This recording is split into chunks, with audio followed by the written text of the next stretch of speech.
Hi, I'm Obsessing Again. In this video, I'm looking at the glory years of boxing gaming, the current drought, and what the future holds for this genre of sports games. Typically, every gamer amasses a collection of games, with Call of Duties, action-adventure, the odd puzzle, or a classic game that's been remastered. A couple of console generations ago, we all had fighting games. Whether it was Tekken or Mortal Kombat, we all had that one itch to scratch. But searching deeper in that collection, we all had one boxing game. It's been 14 years since a major release in boxing games, which begs the question, where did the boxing games go? Power, power, power. Now, you are playing with power. Punch-Out by Nintendo. This genre of gaming originated with the breakout boxing game Punch-Out. For 1987, this was a smash hit. It gained a cult following that's been referenced and parodied, even in today's media. Dear Lord, please give me the cheat codes for Mike Tyson's Punch-Out. I have been stuck on Bald Bull for 4 years. Come on, let's go. In the red trunks, with the record of 48 wins and no losses, the undisputed champ of this house, battling Bart Simpson. Whilst it looks primitive by today's standards, it was a massive advancement from the original toy game Rock'em Sock'em. Punch-Out was massively important. It established a demand for boxing games, and yet in today's market, boxing games are largely absent. The late 1980s and 90s had soaring success in boxing, particularly in the UK, and yet it was Street Fighter and Mortal Kombat which were more prominent. As gamers shifted from arcades to home consoles, the arcadey nature of these fighting games with graphic depictions of fatalities became a must-have. After middling releases from boxing games that had acquired the rights to use notable fighters, it wouldn't be until EA stepped in the ring. Arguably the golden era for boxing games was the mid-2000s. The birth of the Fight Night series soared from the uphill trajectory of fighting games on the PlayStation 2 and Xbox era. Normally in sports games, it's emulating your favourite fighters, but this series was critically praised for its depiction of boxing and most importantly, its gameplay. Throughout 5 games, subtle changes were made which were personified by the ultimate boxing game, Fight Night Champion. As the audience grew, so did the extensive career mode and refined fighting mechanics, and so did the selection of fighters. And the licenses to have the fighters proved to be the hardest thing to keep these games profitable. While you could lean into arcade fighters and create your characters, sports games without stars aren't the same. The drought in boxing games has very little to do with the games themselves, it's boxing as a sport. The lukewarm decline of boxing is attributed to varying factors. Now, I'm a boxing fan, but when you speak with fans, boxing is defined in definitive eras. These conversations and references date back to the 1950s, with great fondness for the likes of Sugar Ray Robinson, Rocky Marciano and Joe Louis. Then, over the decades, names like Ali, Foreman, Tyson and lastly, Mayweather. Whilst at present we have big names, the fall of boxing is largely due to too many promoters, organisations, different competitions and champion fighters reluctant to fight by defending their belt. We as boxing fans have become accustomed to the tit-for-tat name calling and the will they won't they of fighting. The UFC has a streamlined way of following fighters and the events through UFC 300, 301 and so on. Another attributing factor is the long-term health consequences of boxing. Admittedly, any contact sport, especially a form of fighting, is saddled with these fears. However, due to the UFC's infancy, long-term studies on the health struggles of these fighters are unknown. By scaring away amateur fighters instantly loses a crop of younger people who would be inclined to box or play boxing games.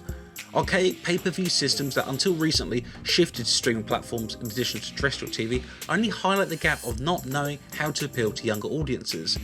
And yet this is one of many contributing factors to the downfall of boxing games. And yet the biggest influx of fighters and fight fans have come from YouTube.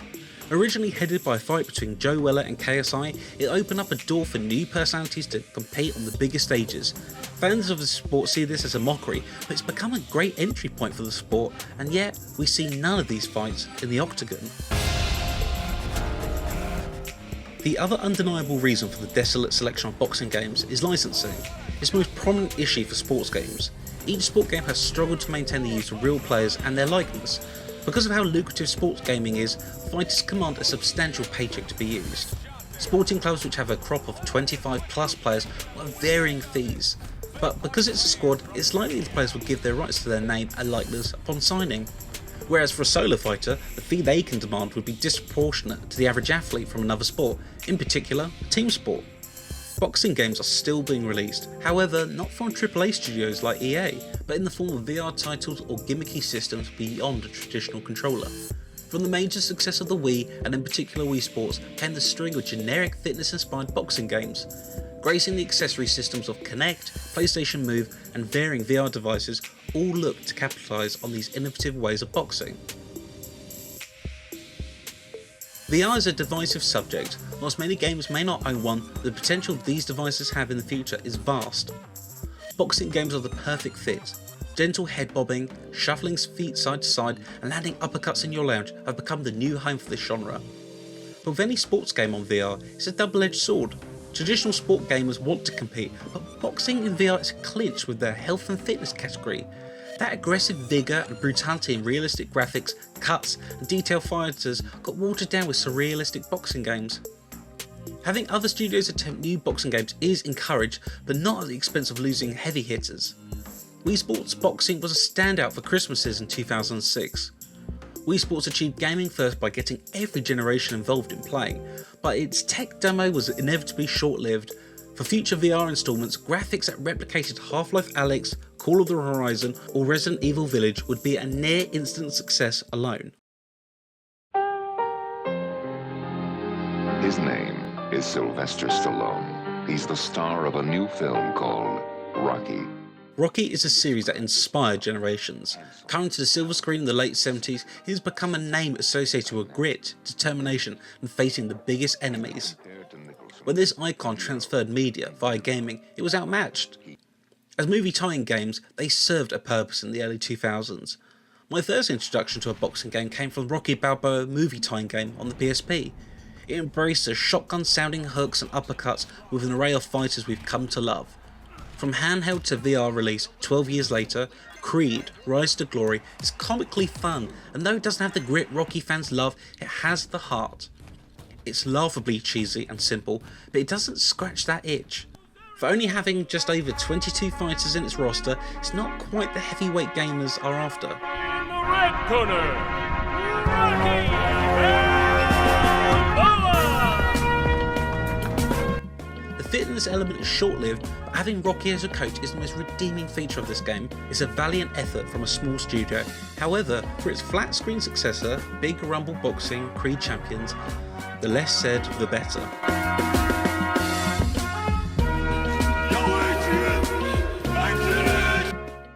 Dana White is largely responsible for not only the decline of boxing, but for boxing games as well. The CEO of UFC capitalised on the mishaps of the boxing world. Since 2001, this once underground sport has now become part of the mainstream. The rise of social media was capitalised on by these fighters, with larger-than-life personalities putting themselves out there for the value of entertainment. It soared when the likes of Conor McGregor, Ronda Rousey became pseudo-ambassadors for the sport. As the dynasty of boxing game series peaked with Fight Night Champion in 2011, the bubbling success of the UFC began to pick up momentum, once it became established with EA. You ready?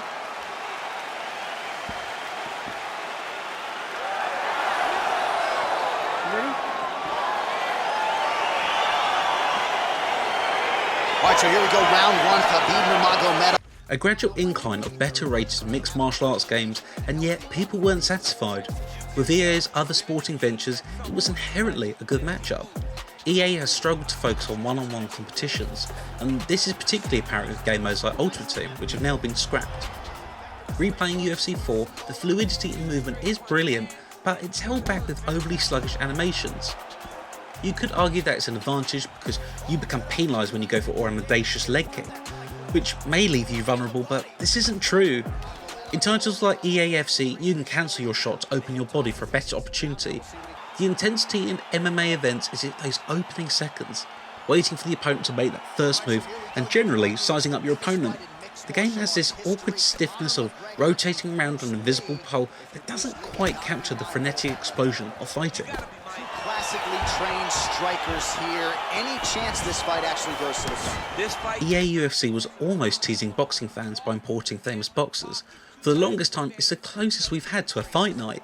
These updates and DLC created a growing nostalgia as people relish the thought of a new boxing game. Trawling through any Reddit forum or comments section for these games is an overwhelming outcry for another boxing game. This leads me to talk about our last saving grace, Undisputed.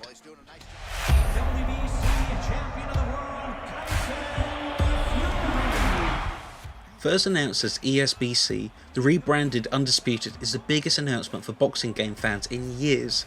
An extensive roster boasting 70 plus fighters past and present has the opportunity to capitalise on a dying genre. Its latest trailer boasting 60 FPS, which we've never even seen in boxing alone, it's exciting enough to purchase.